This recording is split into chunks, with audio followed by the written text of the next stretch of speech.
Six geography chapter 1। Geography का मतलब होता है, ज्योग्राफी दो ग्रीक वर्ड से मिलकर बनी हुई है, जियो और ग्राफिया। नहीं, मतलब यहाँ पे जी आएगा, जी ई, ओ तो नहीं है। जी मतलब होता है अर्थ, जी ई, और ग्राफिया मतलब राइटिंग, मतलब अर्थ के बारे में राइटिंग करना, मतलब अर्थ के बारे में लिखना।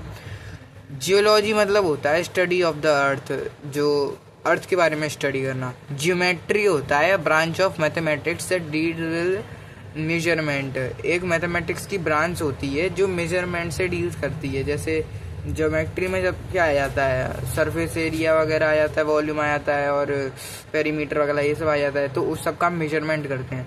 जियोइड होती है शेप ऑफ अर्थ, अर्थ की शेप को जियोइड बोलते हैं। तो पूरी तो वो जियोइड नहीं है, पर एप्रॉक्स हम बोल सकते हैं। उसके बाद सेलेस्टियल बॉडीज क्या होती हैं? The sun, the moon and all those object जो भी हमारी स्काई में शाइन करती हैं, चाहे वो सन हो, मून हो, और जो भी चीज़ें शाइन करती हैं स्काई में, उनको सेलेस्टियल बॉडीज कहते हैं। कुछ सेलेस्टियल बॉडीज बहुत बड़ी और गर्म होती हैं, जो कि गैसेस से बनी हुई होती हैं। उसके बाद स्टार्स वो सेलेस्टियल बॉडीज होती हैं जिनके पास अपनी खुद की हीट और लाइट होती है, जो कि वो बहुत बड़े अमाउंट में फेंकती हैं, ठीक है। और यहाँ पे लिखा है सन एक स्टार है, जो कि सबको मालूम होता है। कॉन्स्टलेशन क्या होता है? Various patterns are form by different group of stars. Different group के स्टार्स के द्वारा एक पैटर्न बनता है, उसी को कॉन्स्टलेशन कहते हैं। उर्सा मेजर और Big Bear is one such constellation. ये कॉन्स्टलेशन के एग्जांपल्स दे रखे हैं, उर्सा मेजर और बिग बियर। उसके बाद आ जाता है यहाँ पे प्लेनेट। तो प्लैनेट्स वो सेलेस्टियल बॉडीज होती हैं जिनके बाद अपनी खुद की हीट और लाइट नहीं होती। तो जो वर्ड प्लैनेट है वो आता है ग्रीक वर्ड से प्लैनेटाई, जिसका मतलब होता है वंडर्स। वंडर्स मतलब एक जगह से दूसरी जगह जो घूमता रहता है। तो इस सोलर सिस्टम में टोटल 8 प्लैनेट हैं। तो सन से उनके डिस्टेंस के ऑर्डर में यहाँ पे वो दे रखे हैं, मतलब सबसे पास है मर्क्यूरी, सन के सबसे पास है मर्क्यूरी, उसके बाद वीनस, फिर अर्थ हमारे 3rd नंबर पे आता है। उसके बाद Mars, Jupiter, Saturn, Uranus and Neptune. सारे जो 8 प्लैनेट्स हैं वो सन के अराउंड एक फिक्स्ड पार्ट में सन के अराउंड मूव करते रहते हैं, जिस पाथ को हम बोलते हैं ऑर्बिट। वीनस अर्थ का ट्विन या फिर सिस्टर बोली जाती है, बिकॉज वीनस के पास अर्थ के जैसी शेप और साइज है। उसके बाद सोलर सिस्टम क्या होता है? The sun, 8 planet, satellites and some other celestial bodies. ये सब चीज़ें मिलकर, और कुछ अदर सेलेस्टियल बॉडीज जैसे एस्टेरॉइड्स और मेटेरॉइड्स, ये सब मिलकर सोलर सिस्टम बनाती हैं। नेक्स्ट आ गया द सन। सन के बारे में दे रखा है, the sun is in the centre of solar system. Solar system के सेंटर में है सन। ये एक it is huge and made up extremely hot है। ये बड़ा है बहुत, और एक्सट्रीमली बहुत गर्म गैसेस से मिलकर बना हुआ है। It provides a pulling force that binds the solar system. ये एक पुलिंग फोर्स प्रोवाइड करता है।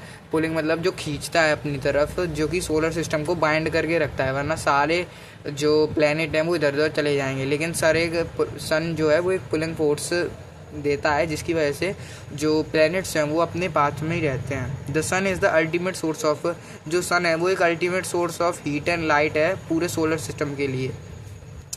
The sun is about 150 million kilometre away from the earth. जो सन है वो अर्थ से 150 मिलियन किलोमीटर दूर है, मतलब करीब 150 मिलियन हो गया तुम्हारा, 1 मिलियन में 10 लाख होते हैं, तो इसमें हो जाएंगे 1500 लाख किलोमीटर, ठीक है।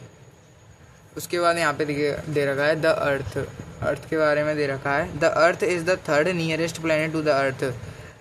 जो अर्थ है वो सन से 3rd नियरेस्ट प्लैनेट है।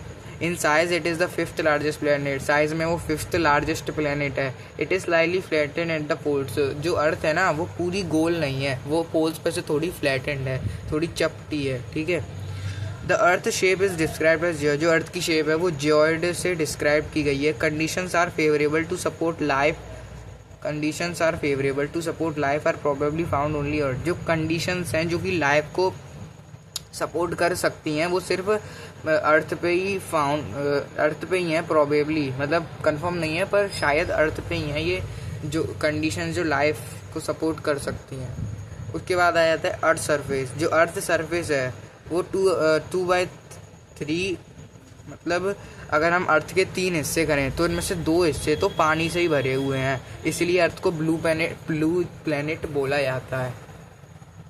अब आ जाते हैं द मून, और उसके बाद है एस्टेरॉइड्स और मीटरॉइड्स है। ठीक, अब आ गया the moon. Moon is earth's natural satellite, its diameter is only 1/4 that of the earth. तो अर्थ की नेचुरल सैटेलाइट है मून, उसका जो डायामीटर है मून का वो अर्थ का 1/4 है, 1/4 भाग अर्थ का उसका डायामीटर है। मतलब अर्थ का जितना डायामीटर है उसको 4 से डिवाइड कर दोगे तो मून का डायामीटर निकल आएगा। It appear so big because, वो इतना बड़ा इसलिए दिखता है क्योंकि देखो है तो वो छोटा है लेकिन स्टार्स इससे छोटे दिखते हैं, लेकिन मून स्टार से बड़ा दिखता है क्योंकि वो अपने जो अर्थ है वो दूसरे सेलेस्टियल बॉडीज जैसे स्टार और एस्टर्स हो गए उनसे ज़्यादा पास है। वो अर्थ से तकरीबन 3,84,400 किलोमीटर दूर है। जो मून है वो अर्थ के अराउंड घूमता रहता है और अपना एक चक्कर कंप्लीट करता है 27 डेज़ में। जैसे हमारी अर्थ जो है वो सन के एक चक्कर 365 डेज़ में कंप्लीट करती है, और लेकिन जो अर्थ है मतलब पूरा 365 नहीं, हमारी जो अर्थ है वो 365 डेज़ और 6 आवर्स लगती है, और लेकिन जो मून है वो अर्थ का एक चक्कर लगाने में 27 डेज़ लेता है। It takes exactly same time to complete one rotation, as a result only one side of the moon and visible. और मून जो है वो अपनी एक रोटेशन, मतलब मून का रोटेशन और रिवॉल्यूशन एक ही टाइम पे होता है, जिसकी वजह से हमें सिर्फ मून की एक ही साइड दिखाई देती है अर्थ पे। एस्टेरॉइड्स क्या होता है? एस्टेरॉइड्स टाइनी बॉडीज़ होती हैं जो सन के अराउंड मूव करती हैं। They are found between the orbits of Mars and Jupiter. वो मार्स और जुपिटर के ऑर्बिट के बीच में पाई जाती हैं। Scientist are of the view that asteroids are parts of a planet which explored many years ago. तो साइंटिस्ट का ये कहना है कि ये जो एस्टेरॉइड्स हैं ये प्लैनेट्स के पार्ट्स हैं जो कि बहुत साल पहले प्लैनेट से टूट गए थे। नेक्स्ट है मीटरॉइड्स, और उसके बाद गैलेक्सी। मीटरॉइड्स क्या होता है? Meteoroids the small pieces of rocks के छोटे छोटे पीसेस, ज़्यादा इतने भी छोटे नहीं, विच मूव प्लैनेट के कंपैरिजन में छोटे हैं। Which moves around the sun, जो सन के अराउंड मूव करते रहते हैं। समटाइम्स ये कुछ कभी कभी यही मीटरॉइड्स अर्थ के पास आ जाते हैं, और देखो अर्थ एक ग्रेविटेशनल फोर्स वो करती है, क्या बोलते हैं उसको, ग्रेविटेशनल फोर्स कंटेन करती है। तो अगर कोई भी मीटरॉइड एस्टेरॉइड्स अगर अर्थ के ज़्यादा पास आ जाएगा तो अर्थ उसको अपनी तरफ खींच लेगी। तो इस प्रोसेस की वजह से due to friction with air के साथ फ्रिक्शन में आके वो जो मीटरॉइड है वो काफ़ी ज़्यादा हीट हो जाता है और बर्न हो जाता है। इसकी वजह से वो एक फ्लैश ऑफ लाइट कॉज करता है, और कभी कभी ये मीटरॉइड बिना पूरा जले अर्थ पे गिर जाता है और बहुत बड़ा गड्ढा हो जाता है। अब नेक्स्ट है गैलेक्सी। तो गैलेक्सी एक huge system of billions of stars. Galaxy एक सिस्टम है जिसके अंदर बिलियंस ऑफ स्टार्स हैं और डस्ट के क्लाउड्स हैं और गैसेस भी हैं, मतलब डस्ट और गैसेस के क्लाउड्स हैं।